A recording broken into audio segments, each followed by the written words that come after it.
Eh bien voilà, Judith Brousse, bonsoir. Bonsoir, merci de me recevoir. Alors normalement nous sommes en direct pour un troisième rendez-vous un peu bizarre, on peut employer le mot bizarre, un troisième rendez-vous depuis mon cabinet de psychanalyste à Paris, au 44, et vous êtes la troisième personne qui avait accepté, à partir d'un ouvrage qui vient de sortir, euh, comme les deux autres personnes à partir d'ouvrages qui venaient de sortir, de dialoguer avec moi pendant 44 minutes. Donc on est ensemble pendant 44 minutes. Je pense qu'on nous entend bien, donc on est dans un cabinet de psychanalyse, on n'est pas à la radio, on n'est pas à la télévision, et il ne s'agit pas de psychanalyse ni d'interview de psychanalyse. Mais par contre, vous, la psychanalyse, ça vous parle, donc je ne vous ai pas invité pour rien, je dis Brousse. Et déjà, j'aimerais vous dire que je vous ai invité, et vous avez accepté avant que je lise votre livre, et j'aime votre livre. Voilà. C'est un livre qui m'a énormément touché, pour différentes raisons. Donc on ne va pas faire d'analyse stylistique. Je pense que ce qu'on va essayer de tenter de faire, c'est déjà dire bonsoir. Il y a un ami en commun qui s'appelle Michel, et je vois qu'il nous regarde. Donc j'espère que le son est à peu près bon, et sinon des gens nous feront un petit Bonsoir, message. bonsoir à lui. Voilà. Voilà. Judith Brousse, vous venez de sortir un ouvrage il y a 2 mois. Vous avez eu la même idée que moi, et je crois qu'on n'est pas les seuls, de trouver important que 40 ans après le décès de Jacques Lacan, il y avait peut-être quelque chose à encore en dire. Donc ces 3 rendez-vous, en fait j'en aurai 4, c'est autour des 40 ans du décès de Jacques Lacan, qui est décédé le 9 septembre 1981, comme vous le racontez, comme vous le dites, en tout cas dans la quatrième de couverture, de cet ouvrage qui s'intitule « Un meurtre a été commis rue Malebranche ». Et c'est un livre aux éditions Exil, qui sont aussi des maisons d'édition que vous connaissez parfaitement bien. On va être donc 44 minutes, vous avez une horloge comme à la radio, comme à France Culture, même si on ne parle pas de culture, on est plutôt dans la version culturelle comme on disait Lacan, c'est-à-dire le tout à l'égout, et nous ce qui nous intéresse c'est tout à la vie. Parce que... La poubellisation. Exactement, Voilà. exactement.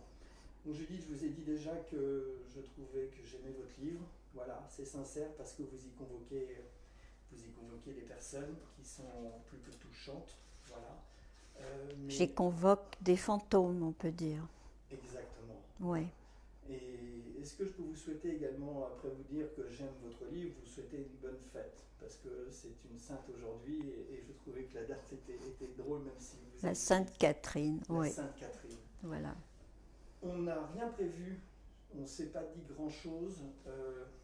Moi, j'ai bien sûr travaillé un petit peu, et donc vous convoquez les fantômes. J'ai trouvé très curieux dans votre ouvrage, il y a effectivement 5 chapitres. Le premier, il porte le nom d'une femme. Le dernier, il porte le nom d'une femme. Et entre le premier nom de Françoise et le nom de Catherine, il y a 3 hommes. Et je me suis aperçu que le chapitre numéro 2, qui commence par cet homme, et ben, la phrase est similaire sur l'autre chapitre. Et peut-être que ça va nous en dire déjà quelque chose. Ça commence comme ça. Le 13 avril 1979, vers 6 heures du soir, un vent glacé s'engouffre rue de Lille, lorsque je monte jusqu'au cabinet du docteur Lacan. Voilà. Et on retrouve cette autre phrase, légèrement différente, avant de retrouver. Donc là, on vient de quitter une première femme, Françoise, et avant de retrouver Catherine, le 13 avril, vers 6 heures du soir, un vent glacé s'engouffre rue de Lille lorsque je monte le petit escalier jusqu'à l'entresol qui mène à son cabinet. Et donc vous nous transmettez, pas que des fantômes, vous nous transmettez quelque chose de votre passage rue de Lille. Et peut-être que j'ai déjà dit beaucoup de mots, et peut-être que c'est à vous de nous en dire un petit peu plus, et on va voir de quel fil on va pouvoir tisser cette envie, ce désir de lire cet ouvrage que je trouve vraiment, encore une fois, merci de nous l'avoir écrit. Oui, j'ai convoqué donc des fantômes qui sont peut-être plus présents que les vivants aujourd'hui. Et bien sûr, Lacan est présent très fortement et il se trouve que je suis chez Lacan, non pas par le biais de la psychanalyse, mais plutôt par le biais du surréalisme. Quand j'ai eu 16 ans, j'ai lu Nadja. Et dans Nadja, il y avait déjà je crois me souvenir vaguement qu'il y avait la photo du professeur Claude à Sainte-Anne. Et donc j'ai commencé à entrer dans ce monde de la folie, de la psychanalyse, de l'inconscient. Je ne savais pas ce que depuis toujours, bien sûr. Et donc je suis arrivée chez Lacan sans bagage, un peu comme un athée rentre dans une cathédrale, vous voyez, c'est-à-dire j'étais impressionnée, mais je n'y croyais pas. Je n'étais pas dans la croyance que la psychanalyse allait changer quelque chose. Donc ce fut une escale et surtout une grande expérience de vie. Je crois que c'est ça qui ressort dans votre ouvrage, parce que ces fantômes, ces deux femmes presque, Catherine et Françoise, on peut même dire pour Catherine aussi, et ces trois hommes, il y a une traversée, il y a un passage, et d'ailleurs ce n'est pas un témoignage d'un passage, d'une passe, comme on dit chez les analystes lacaniens, mais il y a quelque chose qui flotte de l'ordre de la vie, d'une intensité, pas que surréaliste. Par exemple, il y a un passage, je trouve, fantastique, qui m'a sublimé. On peut parler de sublimation, on peut rester un petit peu freudien même, mais vous avez eu la chance de rencontrer, vous parlez de votre adolescence, vous avez rencontré dans un train vers Mulhouse un personnage. Un personnage qui faisait partie du groupe Les Tristes, qui est devenu ensuite l'amant de ma mère pendant plus de 20 années. Et c'est donc ce personnage qui m'a fait rentrer dans le mouvement Les Tristes, qui dans les années 60, c'était le mouvement aussi où était Debord, où il avait été en tout cas. J'ai rencontré là, donc par ce biais-là, toujours la même chose, par le biais de la vie, et pas finalement par les livres ou par l'université, puisque je suis arrivée à Paris sans bagage, avec juste un certificat d'études. Donc j'ai eu cette connaissance de ce mouvement qui m'a paru totalement extraordinaire. Et extraordinaire dans le sens où il abrasait tout ce qui était de l'ordre de l'art ancien, tout en revenant dans ce qui était le primitivisme absolu, puisque c'est un mouvement qui a étudié les signes, les lettres, les signes. La principale de ces revues s'appelait Ur, qui était une cité pré-babylonienne. Donc voilà, j'ai eu accès à tout ça, et je suis arrivée avec tout ça chez Lacan, où j'ai posé mes bagages, si je peux dire, chez lui. Et il a tout de suite compris, je pense, ce qui se passait chez moi. C'est-à-dire que je ne venais pas pour me guérir de quelque chose. Il a compris que je ne croyais pas au bonheur. Je crois à la joie, mais pas au bonheur. Et donc, ça tout de suite, il s'est passé quelque chose là, qui fait que je n'ai pas cru en la psychanalyse, mais j'ai cru en la parole qui pouvait se dire à un moment donné, et que quelqu'un puisse vous écouter.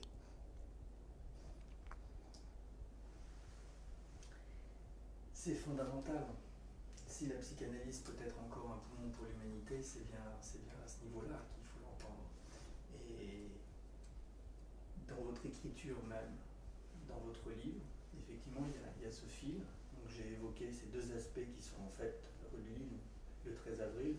Le 13 avril, c'était une date d'anniversaire. C'était son anniversaire. Donc le 13 avril 1979, j'ai eu ma dernière séance. Et pour ma dernière séance, j'ai laissé sur son bureau un livre que je venais de publier aux éditions Les Formes du Secret, qui s'appelait Le rire fou des chimères, où je parlais déjà de Lacan, de ce qui s'était passé ces 4 dernières années, puisque je suis restée quand même 4 ans avec des interruptions, mais je suis quand même restée de 1975 à 1979. Donc je lui ai déposé ce livre et je suis partie, et je n'ai plus de nouvelles, mais je sentais qu'il n'allait pas bien. Et mon départ m'a beaucoup posé question parce que j'ai trouvé qu'on ne devait pas quitter quelqu'un qui allait mal. À ce moment-là, c'était lui qui allait mal et pas moi, parce qu'il était quand même un peu changé par rapport aux années. Ce que je voulais dire aussi de Lacan, c'est que moi j'ai aimé Lacan avant la guerre, quoi. J'étais bien sûr pas là, mais c'est le parcours des années 30 de Lacan qui m'a fait accéder à son discours, c'est-à-dire sa thèse de 1934 ou 35, je ne me souviens plus, son approche du mouvement surréaliste. J'ai vu qu'il était sur les photos avec Léris, avec Bataille, qu'il était dans ce mouvement avec Masson, bien sûr, et donc qu'il était dans cette approche du rêve, de la folie. Et je me suis dit finalement que la psychanalyse avec lui, c'était peut-être quelque chose qui avait à voir avec ce que Joé Bousquet appelle épouser son destin. Voilà. Si on entre en analyse, c'est pour épouser son destin. Reconnaître son destin, c'est déjà un travail. On ne peut pas le reconnaître immédiatement. Donc j'ai quand même un petit peu fait ce travail chez lui. J'ai reconnu ce que je n'étais pas, si je peux exprimer les choses ainsi. Alors bien sûr, il s'est greffé. J'étais à l'époque mariée avec un psychanalyste, un psychiatre, qui était d'une école tout à fait différente de Lacan. Mais tout ça, maintenant je le sais rétrospectivement, mais à l'époque ça n'était pas du tout d'actualité. Je ne savais pas que André Green était le rival de Lacan, je ne savais pas tout ce qui se jouait à mon insu. Donc je l'ai compris ça plus tard et je l'ai compris dans la rupture qui s'est passée, la double rupture, la rupture avec mon mari psychiatre et la rupture avec Lacan, qui a été très violente pour moi puisque je suis restée dans une sorte de culpabilité. J'ai tout de suite compris qu'il était proche de la mort. Quand je l'ai quitté, je sentais que quelque chose comme ça allait se passer. Donc cette culpabilité, bien sûr, a joué, et donc l'affaire, ce que je peux appeler comme l'affaire Pierre Souris, a bien sûr eu son rôle à jouer dans cette affaire, dans cette histoire. C'est plus que touchant dans votre livre. C'est pas simplement une injection dans une époque d'un Paris qui est perdu, comme le dit Debord. C'est pas vos mémoires, c'est directement vous insufflez au sens de souffle, du souffle de la poésie, quelque chose qui est de l'ordre de la vie. Et vous évoquez effectivement le Pierre Souris. C'est d'une beauté et d'une force ce que vous écrivez, et également, je peux le dire, il y a quelqu'un qui me pose la question sur le titre de l'ouvrage, donc je vais le redire, mais c'est un ouvrage qui s'intitule « Un meurtre a été commis rue Malbranche », et j'ai la chance d'avoir l'auteur, Madame Judith Proust, et dans cet ouvrage, il y a quelques photos. Voilà. Il y a 3 photos, voilà, il y a oui. 3 photos, il y en a une de Pierre Souris. Il y en a une de Pierre Souris en 1981, donc c'est la date du décès de Jacques Lacan. C'est aussi la date de son suicide. Du suicide de Pierre Souris. Oui. Voilà. Et en vous lisant, je me suis dit, tiens, j'avais jamais remarqué que Pierre Souris, ça faisait PS, post-scriptum. Et donc vous nous témoignez quelque chose. Vous m'excuserez parce que je suis vraiment touché par votre livre et de ce qu'il nous donne. Il y a ce rapport à la mort, et puis on va faire un peu joyeux. Là, tout à la fin, les dernières pages, comme un effet miroir, il y a une phrase en italique, et vous dites « Être mort, c'est être en proie au vivant ». Oui, c'est une phrase de Sartre. Voilà, c'est pour ça qu'elle est en italique. Et c'est tellement vrai. C'est-à-dire que si la mort fait peur, c'est uniquement par rapport à ça. C'est-à-dire que quand on est mort, on ne peut plus parler.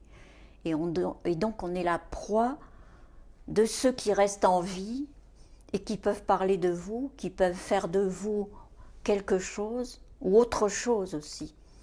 Donc je ne sais plus dans quel livre de Sartre elle se situe cette phrase, mais oui, Sartre est aussi un personnage si loin, a-t-il déclaré, de la psychanalyse, et en même temps, il y est entièrement.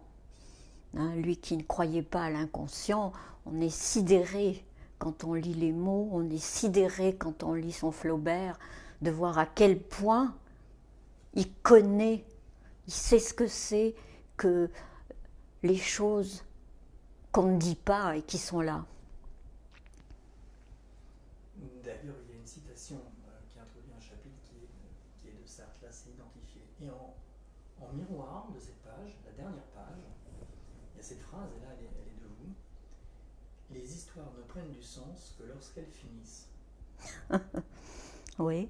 C'est la fin du livre, c'est un peu facile, mais c'est pas de ça dont il s'agit dans ce que vous venez de nous dire également. Il ne s'agit pas que l'histoire, dans un sens, il y a une part de finitude, de mort, et pourtant il y a quelque chose qui est toujours là, qui est toujours nourrissant. Si je dis nourrissant, c'est que comment parler de votre livre sans en parler, comment inviter les personnes en fait, parce que chacun le lise.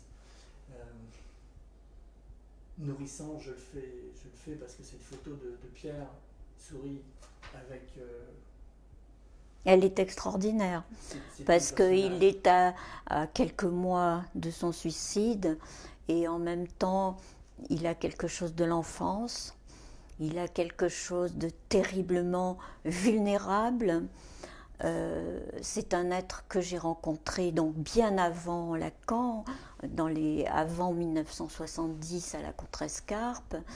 Il était, j'allais dire, il était posé là, mais c'est un peu ça. Je l'ai vu dans un café comme ça, et il avait quelque chose de magique parce qu'il était inclassable. Et il m'a dit tout de suite, moi je suis chercheur, je suis mathématicien, moi j'ai cru que c'était un poète. Et finalement il m'a fait accéder, moi qui étais très rétive aux mathématiques, il m'a fait accéder à un certain sens de l'histoire des mathématiques, comme si c'était de la poésie. Donc je l'ai rencontré, ça devait être en 1969. La guerre d'Algérie n'était pas si loin de se terminer. Il avait pris ses distances avec l'école polytechnique. Il avait démissionné pour être justement, finalement, politiquement.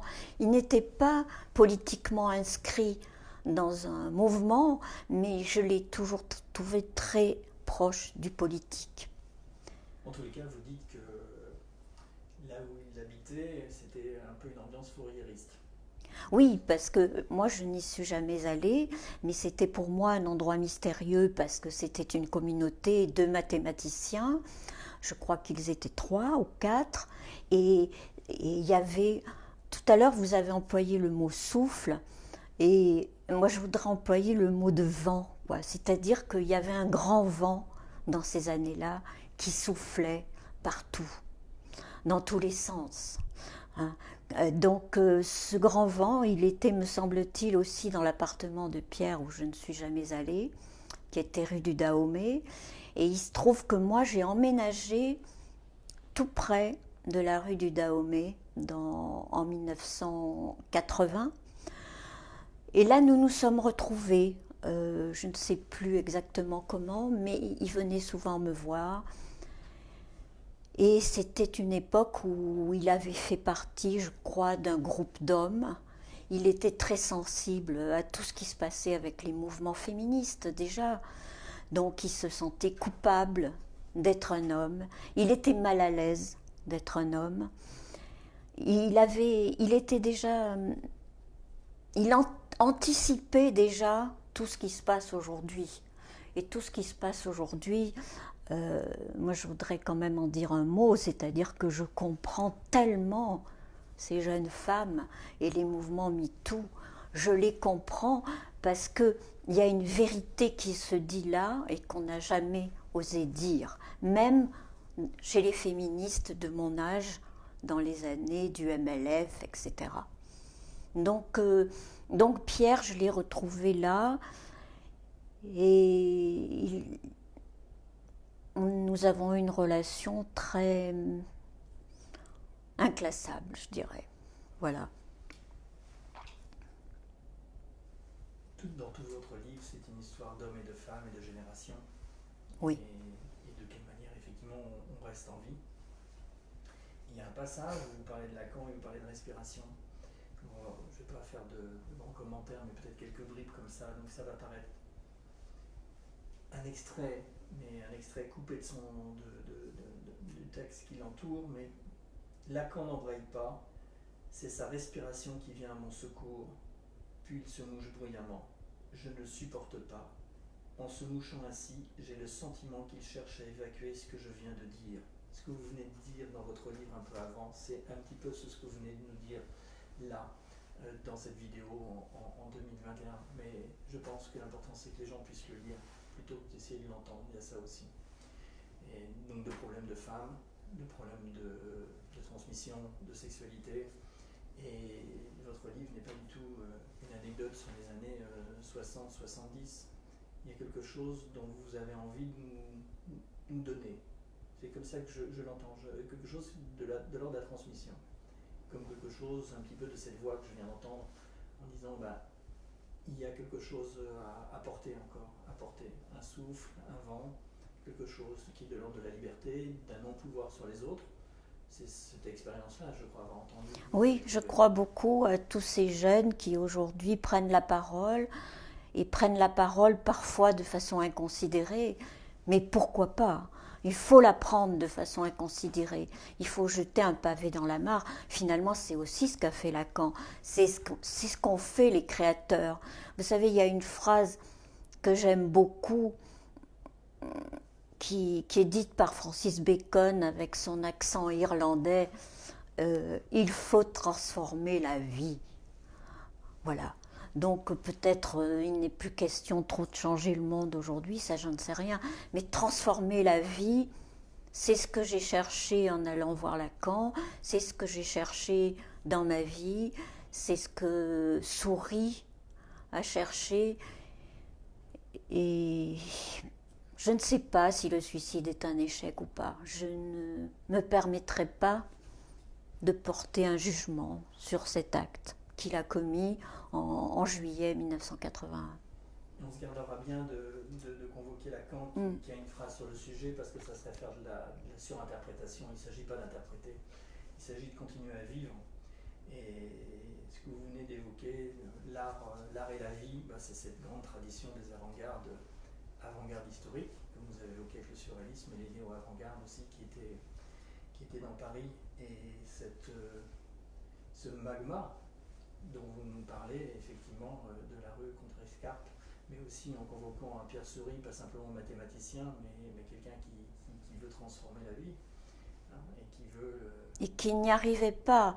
Et il était en même temps touchant de cet essai, si je peux dire, jamais transformé, mais dont il nous livrait quelque chose, c'est-à-dire il n'était pas aujourd'hui où il faut être toujours souriant et gai, et il faut toujours dire que ça va bien. Souris disait, ça ne va pas. Ça ne va pas, et à partir de ça ne va pas, on peut aller quelque part où on est entendu. Si on dit ça va, je ne pense pas qu'on puisse être entendu. Je crois que pour quelqu'un qui n'a pas fait de passe et qui n'a jamais eu le désir de devenir analyste, vous avez quand même un discours sur l'analyse et la psychanalyse qui m'enchante et qui me rend joyeux de continuer à tenter de faire ce métier, en tout cas d'accueillir les personnes. On n'est pas tous d'accord là-dessus et c'est pour ça que je suis content de vous inviter, et aussi pour ça que dans votre livre vous êtes très précise. Il y a des moments qui sont d'une tendresse folle et totalement incongrue. Ça, c'est totalement des anecdotes, mais des anecdotes où vous racontez une arrivée chez Lacan avec Pierre Souris et Jacques Lacan par terre à quatre pattes en train de faire des nœuds. Donc, c'est comme ça que j'ai retrouvé Souris, un matin où je suis arrivée en plein hiver. J'étais un peu à l'avance, donc j'ai ouvert la porte. Il n'y avait pas de sonnette chez Lacan, de toute façon, on entrait. Et la porte de la cuisine était ouverte. Et là, j'ai vu Lacan et Souris à quatre pattes tous les deux, comme des joueurs qu'ils étaient tous les deux, parce que Lacan, c'était le grand jeu, quoi. Donc, le grand jeu, avec évidemment la référence à l'école littéraire du grand jeu, mais pas seulement. Donc ils étaient tous les deux à quatre pattes, avec des nœuds multicolores, en train de s'amuser follement. Je voyais sur leur visage, Souris avait le pantalon retroussé aux genoux, et je me suis dit, mon Dieu, mais c'est Pierre. Et à ce moment-là, il m'a regardé, il m'a vu, et Lacan a compris que je connaissais bien Pierre Souris. Il n'a pas été content du tout de ça, d'ailleurs. Et il n'aimait pas quand je parlais de Pierre. Au fond, c'était une intrusion dans quelque chose qui lui appartenait en propre, je pense. Je pense que moi, j'avais connu Pierre avant qu'il ne devienne ce théoricien de la topologie, des mathématiques.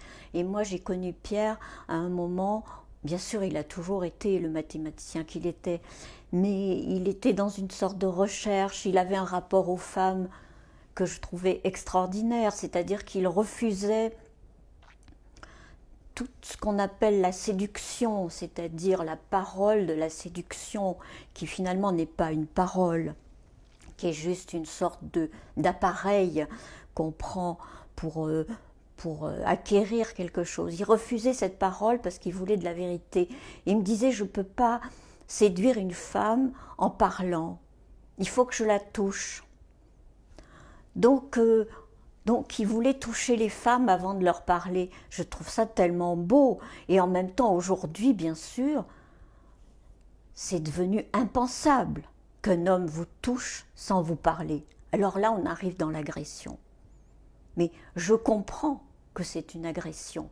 Mais je comprends aussi que pour quelqu'un comme Pierre, c'était impossible d'accéder à une relation sexuelle par le discours de la parade, finalement. Vous savez, les animaux, quand ils sont en rut, quand ils sont en état de copuler, ils font la roue, ils font des parades, ils se transforment. Et Pierre refusait ça. Et j'ai toujours été émue de ce refus.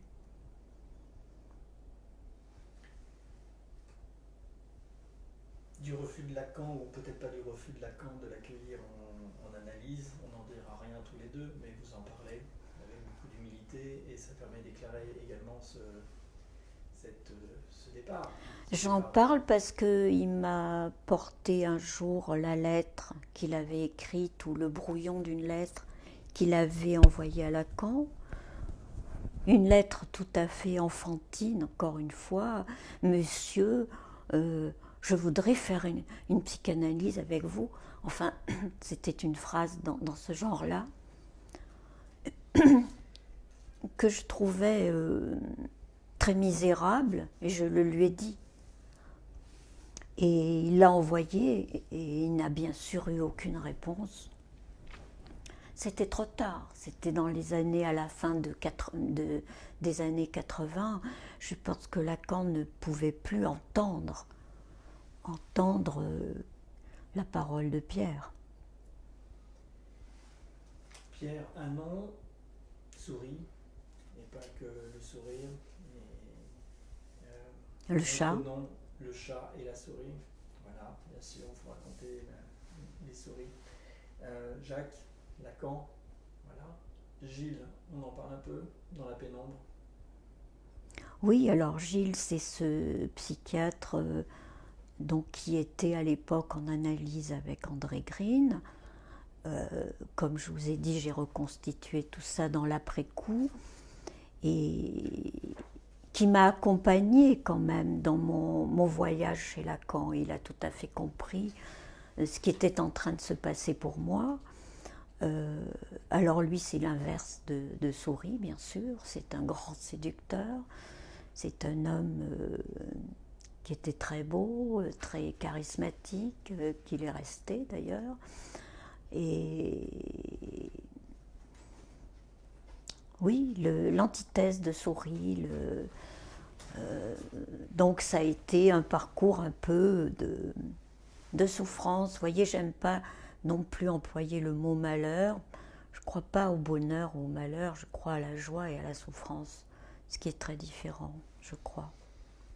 En tous les cas, il y a cette phrase, toujours je la mets en miroir, je ne sais pas si c'est mal comme ça dans votre ouvrage, il y a cette phrase, parce que vous parlez de choses effectivement de souffrance, et de souffrance de femmes, quel que soit leur âge, souffrance de petites filles également.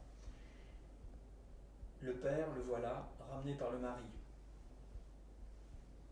La confrérie de ceux qui en ont, qui en imposent, charme, enlève. L'ancien médecin militaire et le psychiatre se tiennent les coudes. Et puis en vis-à-vis de cette phrase, qui en dit déjà beaucoup, sa main effleure mes cheveux, la tension s'effondre en moi, je ne trouve rien à répondre, ainsi un autre psychiatre, qui n'est pas mon mari, me sauve, me protège.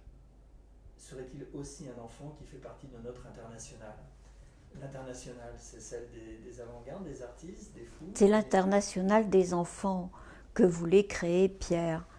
Mais ce que je voulais dire, c'est qu'à ce moment-là, j'ai compris que Lacan, qui était vécu vraiment comme un maître et comme, je dirais pas un surhomme, mais enfin, il avait une image quand même de... Moi, je l'ai vu du côté du maternel. C'est-à-dire, j'avais ce père très fort, ce mari très fort, et Lacan a été, effectivement, à ce moment-là, il a effleuré sa main, mes cheveux de sa main, et je l'ai vécu comme un geste maternel. C'est-à-dire qu'à ce moment-là, il est sorti de son rôle d'homme, de sa toute-puissance de maître, hein, quand il a dit à Vincennes, puisque vous voulez un maître, vous l'aurez. Il a été ce maître, mais il m'a semblé que de temps en temps, il pouvait sortir de ce rôle. Parce qu'il jouait finalement, il était dans le jeu, C'était une sorte de grand caméléon, il pouvait s'adapter à tout. Et en face de moi, je pense qu'il a joué à un moment donné quelque chose de l'affectivité, de l'affect, bien que le mot affect ne soit pas un mot très lacanien, je crois. Heureusement qu'on n'est pas très lacanien, parce que sinon ça fait école, ça fait association, ça fait communauté, on n'est pas obligé d'être encarté. D'être disciple. D'être disciple, on peut être aussi hérétique, voilà. Et donc ça, en tous les cas, cet aspect maternel, entre le Lacan qui commence effectivement son enseignement à plus de 50 ans et qui convoque un maître zen dans la pure tradition de la folle sagesse, donc il y a quand même une certaine brutalité et comment dire, une certaine dimension masculine, à effectivement cette période où il trouve bague au doigt avec le neuro-roméen et ses deux mathématiciens, Pierre Souris et Michel Thomé, début des années 70, et le fameux séminaire encore sur la jouissance féminine, et qui ouvre aussi beaucoup de dimensions sur la place de la poésie, et qui donne toujours beaucoup de mots pour les analystes à en entendre quelque chose. Mais je crois que ça, en entendre quelque chose, ça se passe dans les cabinets. Et l'écriture, pour vous, j'avais invité en premier Christophe Bourseillet, pour avoir un roman dans lequel, un texte dans lequel il parle de son enfance aussi, et puis je l'ai interrogé sur les situationnistes et Lacan. Donc vous voyez, on est dans la cohérence puisque vous évoquez effectivement le grand jeu. Alors moi j'ai cette question qui me taraude d'un seul coup. Le grand jeu Lacan, ou vous pensez qu'effectivement c'est juste un lien fictif? Je pense que Lacan est quelqu'un qui a tout lu, qui évidemment a lu d'Aumale, je pense. Et je pense qu'au fond de lui, il savait que la poésie est quelque chose est toute puissante, quoi. Elle est le réservoir à la fois de l'inconscient, du rêve, de l'impossible. Donc le grand jeu, sûrement, il a dû en entendre quelque chose, quoi. On est plus proche du grand jeu avec Lacan que de la résilience. Alors, est-ce que le Jacques Lacan, le Gilles et le Pierre Souris, ces trois hommes, c'est le réel, le symbolique, imaginaire qui nous, qui on traverse?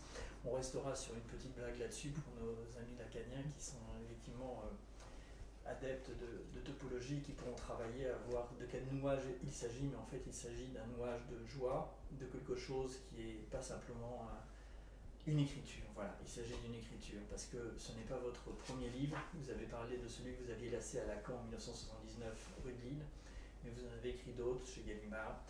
Moi j'aimerais peut-être, parce qu'on s'est dit qu'on allait se donner 44 minutes, et donc il y a des choses aussi que j'aimerais bien que vous nous parliez. Vous m'avez parlé d'un peintre chinois, je connais son nom, et de l'amour de Lacan, peut-être pour ce poète chinois.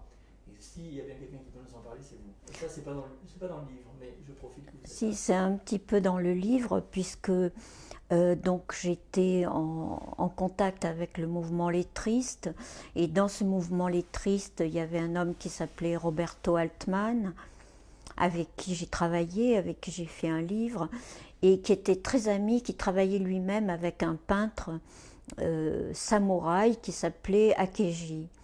Et il se trouve que Lacan, dans un de ses voyages en Extrême-Orient qu'il a fait, est allé voir ce peintre. Il était au courant de l'existence de ce peintre, il est allé le voir et il était intéressé par tous ces signes, cette calligraphie. Il est allé le voir, mais ça c'est quelque chose que j'ai retrouvé après et que je n'ai absolument pas perçu dans la période de mon analyse. Voilà, donc c'est un peintre sur lequel j'ai écrit moi-même lors d'une de ses expositions et qui est mort maintenant et qui m'a beaucoup marqué aussi. Oui. Tout ça pour dire que quand vous parlez de nœud borroméen, tout ça c'est de la broderie, quoi.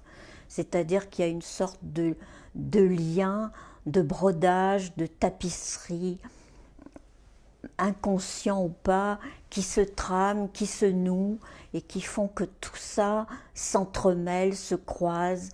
On n'y comprend pas forcément grand-chose, mais ça tient. Ça tient et ça fait que on a la force d'écrire, de vivre, d'endurer ce qu'est la vie, parce que finalement la vie, on sait comment elle se termine. Donc je ne crois pas à la résilience, moi. Je ne crois pas. Ce terme me fait horreur. Vraiment.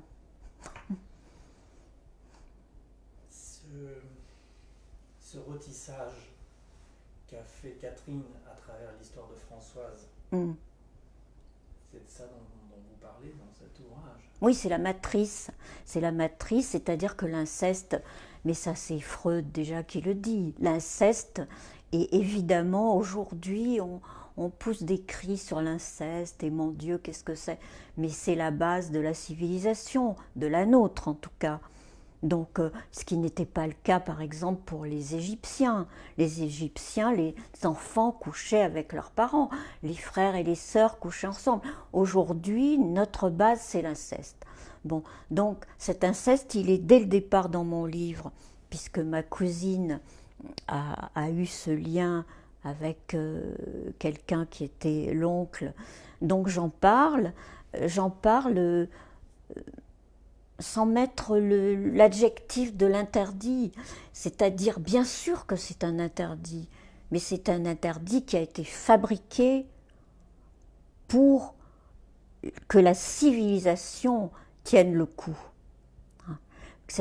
la nôtre civilisation tienne le coup. Donc la transgression, elle existe, elle existera toujours. On ne peut pas faire de cette transgression. Est-ce qu'il y a de la morale dans une transgression? C'est ça la grande question. C'est pour ça que je ne crois pas au malheur, parce que dans le malheur, il y a une notion morale que je n'aime pas. Pourtant, dans Malbranche, oui, mal et branche. c'est vrai. C'était le nom de la rue où donc ma cousine est morte à 22 ans de façon presque mystérieuse. Enfin, on ne sait pas si elle a été assassinée, si elle s'est suicidée. C'était dans la rue Malebranche, dans le 5e arrondissement, qui était autrefois le quartier latin, ce qu'on appelait le quartier latin. Exactement. Où vous vous retrouvez à la fin des années 60, dans le même quartier, et donc un peu sur les traces aussi de cette Françoise. Absolument, oui. Qui est morte donc quand j'avais 14 ans et qui a marqué la violence de l'enfance. L'inceste, je ne l'ai pas connu moi personnellement, mais je l'ai connu, si vous voulez, par ce biais-là de ma cousine. Et je dirais que c'était une histoire dont on ne parlait pas. C'était comme un conte, finalement. C'était une sorte de trame du roman familial que j'ai découvert à force. Non pas dans la psychanalyse, non pas dans l'analyse, j'ai découvert ça, mais plutôt dans mes propres investigations, parce que quand j'avais 14-15 ans, je voulais être auteur de romans policiers. C'est ça. Finalement, c'est le problème de l'énigme qui m'intéresse. Et dans la psychanalyse, au fond, c'est la grande énigme qui se joue. Et on est un peu dans une enquête policière, hein. Quand vous recevez une bague par la poste et que Pierre Souris est avec vous. Oui, et l'enquête, évidemment, puis l'enquête policière, c'est qui est-on? Qui êtes-vous? Qui suis-je? Ça, c'est une énigme, déjà. Et quand on entre en analyse, évidemment, et qui est l'autre qui est en face? Alors, Catherine qui devient Judith, on peut en dire quelque chose ou on garde ça comme une énigme? Ce n'est pas une énigme. Je pense que j'ai pris le prénom de Judith parce que Lacan avait une fille qui s'appelait Judith et je me suis dit, mon Dieu, Lacan peut aussi prendre la place d'un père ou d'un faux père, bien sûr. Ou d'un amant, ou d'un amoureux. En tous les cas, vous évoquez une anecdote au cabinet qui est totalement d'actualité aussi, puis dans les milieux analytiques, ce genre de choses. Voilà, qu'est-ce qu'on peut dire de plus? Pas grand-chose. À un moment donné, vous parlez de la commune et vous racontez que Lacan dit ah, la commune, comme ça. Il y a des choses, c'est vivant. C'est un ouvrage aussi qui est dans une maison d'édition que vous connaissez bien. Et est-ce qu'on peut en dire deux mots des éditions des Exils? Oui, ce sont des éditions que j'ai contribué à créer avec Philippe Thureau d'Angin à la fin des années 90, où effectivement j'ai contribué à porter des auteurs comme Gilles Châtelet, Nicolas Ginca, Tony Negri et Armand Farachi, dont des auteurs très subversifs. Alors, ce que je vous propose, parce que comme on n'est pas à la radio, on vous voit, mais on va garder les 44 minutes, et que j'ai un timing vraiment, non pas d'analyste, mais très serré. Très serré. Je vous propose, vous avez évoqué un mathématicien, Gilles Châtelet, vous avez édité un livre. Vivre et penser comme des porcs. Voilà, et bien je trouve que si on en finissait justement, juste sur un mot là-dessus, parce que c'est quand même un message important. Avec Gilles? Oui. Oui, Gilles, c'est un auteur que j'ai adoré jusqu'à la fin, puisqu'il est mort du sida et que nous avons publié, je crois, en 99-2000. La subversion, la révolte, la non-adéquation au monde, le refus du social. Je crois que c'est ça, la critique, l'esprit critique. Merci beaucoup, Judith Brousse, et bonne Sainte-Catherine. Et en tous les cas, j'espère que ça permettra à beaucoup de gens de lire votre livre, pas simplement demain, après-demain, après-après-demain et encore après-demain, pour que le souffle et le vent poussent un mot liberté. Merci à vous.